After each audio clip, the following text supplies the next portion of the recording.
الكريم أما بعد أعوذ بالله من الشيطان الرجيم بسم الله الرحمن الرحيم كل نفس ذائقة الموت صدق الله مولانا العظيم وصدق رسوله النبي الأمين ونحن على ذلك لمن الشاهدين والشاكرين والحمد لله رب العالمين. ہوتی ہے ابتدا عالم کی انتہا کے لیے، ہوتی ہے ابتدا عالم کی انتہا کے لیے، بنایا رب نے جسے بس وہ ہے فنا کے لیے، اور جاگنا ہے جاگ لے افلاق کے سائے تلے، جاگنا ہے جاگ لے افلاق کے سائے تلے، حشر تک سونا پڑے گا خاک کے سائے تلے. آئیے ہم اور آپ سب سے پہلے آقا و مولا مدینے کی تاجدار احمدی مجتبی محمد مصطفیٰ صلی اللہ علیہ وسلم بے کس پناہ میں جھن جھن کر درود پاک پہ اللہم صلی علی سیدنا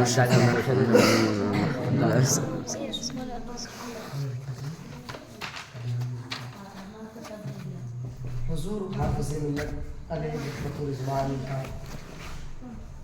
بہت ہی پرمعنی مقولہ یاد آ گیا جس کو بیان کر لینا مناسب سمجھتا ہوں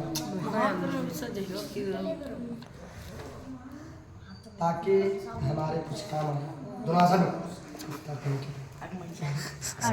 داکشن امار کے کھانا تو وہاں تاکہ کچھ ہمارے کام آئے. آپ اکثر فرمایا کرتے تھے قاری صاحب غور کیجیے گا کیا حضور حافظ ملت فرمایا کرتے تھے کہ زمین کے اوپر کام اور زمین کے نیچے آرام. اب میں اس جملے کو تھوڑی توضیح کر دوں.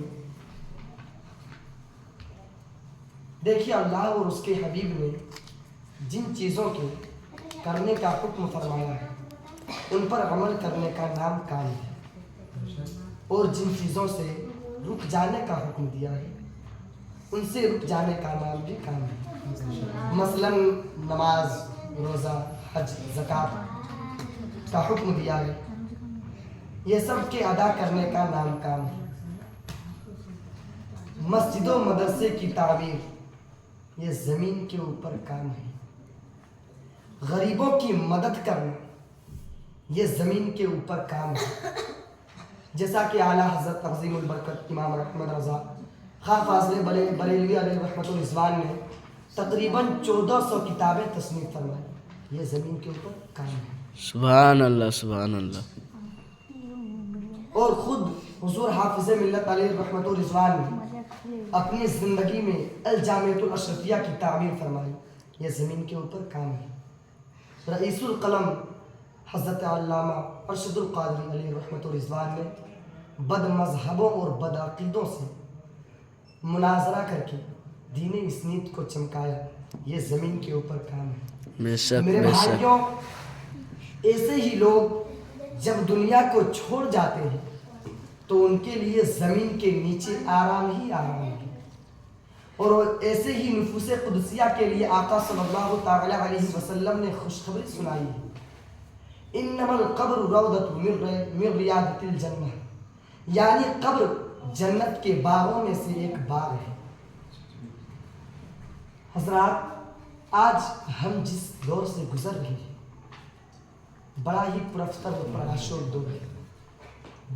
مسلمانوں میں جہاں بے توجہی اور بے رغبتی ہے وہیں طرح طرح کی بداعمالیوں نے بھی جنم لے لیا ہے. آج قوم مسلم میں مغربی تقلید کی ایک عام وبال پھیلی ہوئی ہے جس نے ہمارے نوجوان مردوں اور عورتوں میں ایسی بے حیائیاں پیدا کر دی کہ شیطان بھی جن سے پناہ مانگتا ہو. آج ہمارے جن نوجوان بھائیوں کو دین کا مجاہد بننا تھا وہ فلم کا ایکٹر بن رہا ہے. ہمارے جن نوجوانوں کو مسجد کا نمازی بننا تھا وہ میدان کا کھلاڑی نظر آ رہا ہے. ہمارے جن نوجوانوں کو حمد الہی اور نعمت رسول پڑھنا تھا وہ گانے اور بجانے میں لگا ہوا ہے. اور ہماری ماں بہنوں کو حضرت عائشہ اور فاطمہ رضی اللہ تعالی عنہما کا کردار اپنانا تھا. وہ فلموں کی ہیروئن بن کر بے حیائیوں اور بے عیاشیوں کا مظاہرہ کر رہی ہے. آج جدھر دیکھو بے پردگی عام نظر آ رہی ہے. ہماری ماں بہنوں کی آنکھوں سے حیا کا پانی اتر چکا ہے. کل کی عورتیں جب با کردار اور حیادار ہوتی تھی تو ان کے شکم سے ولی، غوث، قطب، ابدال، غازی و مجاہد پیدا ہوتے تھے. اور آج کریم پاؤڈر لپسٹک لگا کر سرے بازار پھرنے والی اور سنیما ہالوں کا چکر لگانے والی عورتوں سے بے حیا، اوباش، بے حیا اور بے دین جنم لے رہے ہیں. آج ان کی گود میں پلنے والا بچہ نہ غوث ہوتا ہے، نہ قطب ہوتا ہے، نہ ابدال ہوتا ہے، نہ غازی ہوتا ہے، نہ نمازی ہوتا ہے، نہ مجاہد ہوتا ہے، بلکہ اس کی گود میں پرورش پانے والا بچہ کسی فلم کا ہیرو ہوتا ہے، کسی فلم کا ایکٹر بنتا ہے، میدان کا کیپٹن بنتا ہے. اور ان کی بیٹیاں کنیز عائشہ، کنیز فاطمہ اور کنیز خدیجہ بننے کے بجائے فلموں کی ہیروئن اور بہرباروں کی ڈانسر بنتی ہے. افسوس، آج اس قوم نے اپنی ساری اسلامی تہذیب کو مغربی بازار میں نیلام کر دیا ہے. اور مغربی تہذیب کے اثر کا یہ حال ہے کہ مردوں اور عورتوں کے درمیان فرق اور امتیاز کرنا دشوار ہو گیا ہے. دونوں کے چہرے صاف، دونوں کے ناخنوں میں پالش کی سرخی، دونوں کوٹ اور پتلون میں مبلوس، کندھے سے کندھا ملا کر بے حیائی و آوارگی کا مظاہرہ کیے چلے جا رہے ہیں. نئی تہذیب کا نقشہ ہی آ گئے، نئی تہذیب کا نقشہ ہی آ گئے. بیوی میاں ہے اور میاں بیوی ہے، شباب آور ہے، سرخی اور پاؤڈر کے 70 سال کی بڑھیاں بھی جوان ہیں.